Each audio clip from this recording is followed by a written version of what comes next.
On the next day, the crowd that remained on the other side of the sea saw that there had been only one boat there, and that Jesus had not entered the boat with his disciples, but that his disciples had gone away alone. Other boats from Tiberias came near the place where they had eaten the bread after the Lord had given thanks. So when the crowd saw that Jesus was not there, nor his disciples, they themselves got into the boats and went to Capernaum, seeking Jesus.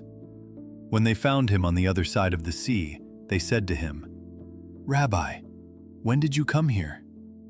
Jesus answered them, "Truly, truly, I say to you, you are seeking me not because you saw signs, but because you ate your fill of the loaves. Do not work for the food that perishes, but for the food that endures to eternal life, which the Son of Man will give to you. For on him God the Father has set his seal." Then they said to him, "What must we do to be doing the works of God?" Jesus answered them, "This is the work of God, that you believe in him whom he has sent." So they said to him, "Then what sign do you do, that we may see and believe you? What work do you perform? Our fathers ate the manna in the wilderness, as it is written, 'He gave them bread from heaven to eat.'" Jesus then said to them, "Truly, truly, I say to you, it was not Moses who gave you the bread from heaven, but my Father gives you the true bread from heaven.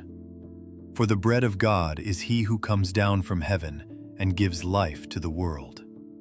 They said to him, "Sir, give us this bread always." Jesus said to them, "I am the bread of life. Whoever comes to me shall not hunger, and whoever believes in me shall never thirst. But I said to you that you have seen me and yet do not believe. All that the Father gives me will come to me, and whoever comes to me I will never cast out. For I have come down from heaven, not to do my own will, but the will of him who sent me. And this is the will of him who sent me, that I should lose nothing of all that he has given me, but raise it up on the last day. For this is the will of my Father, that everyone who looks on the Son and believes in him should have eternal life, and I will raise him up on the last day." So the Jews grumbled about him, because he said, "I am the bread that came down from heaven." They said, "Is not this Jesus, the son of Joseph, whose father and mother we know? How does he now say, 'I have come down from heaven'?" Jesus answered them, "Do not grumble among yourselves. No one can come to me unless the Father who sent me draws him, and I will raise him up on the last day. It is written in the prophets, 'And they will all be taught by God.' Everyone who has heard and learned from the Father comes to me. Not that anyone has seen the Father except he who is from God. He has seen the Father.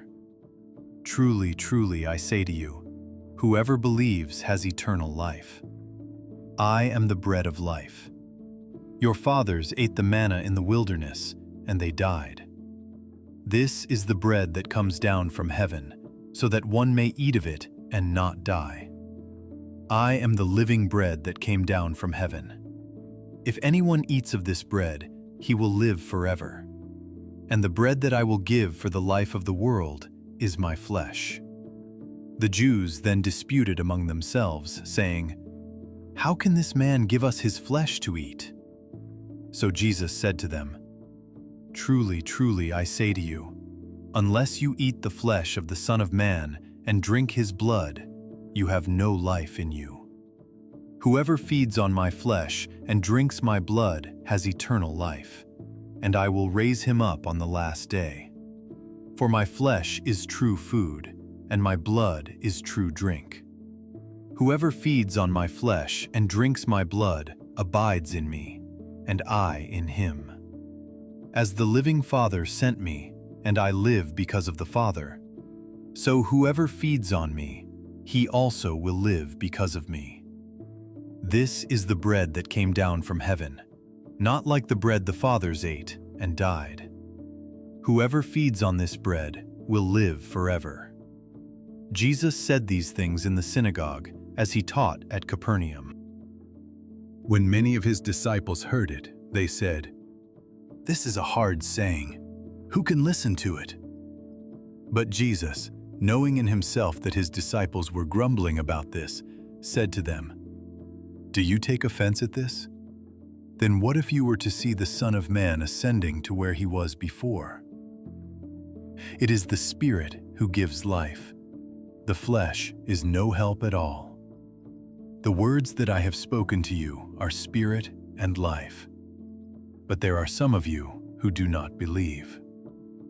For Jesus knew from the beginning who those were who did not believe, and who it was who would betray him. And he said, "This is why I told you that no one can come to me unless it is granted him by the Father." After this, many of his disciples turned back and no longer walked with him. So Jesus said to the 12, "Do you want to go away as well?" Simon Peter answered him, "Lord, to whom shall we go? You have the words of eternal life, and we have believed and have come to know that you are the Holy One of God." Jesus answered them, "Did I not choose you, the 12? And yet one of you is a devil." He spoke of Judas, the son of Simon Iscariot, for he, one of the 12, was going to betray him.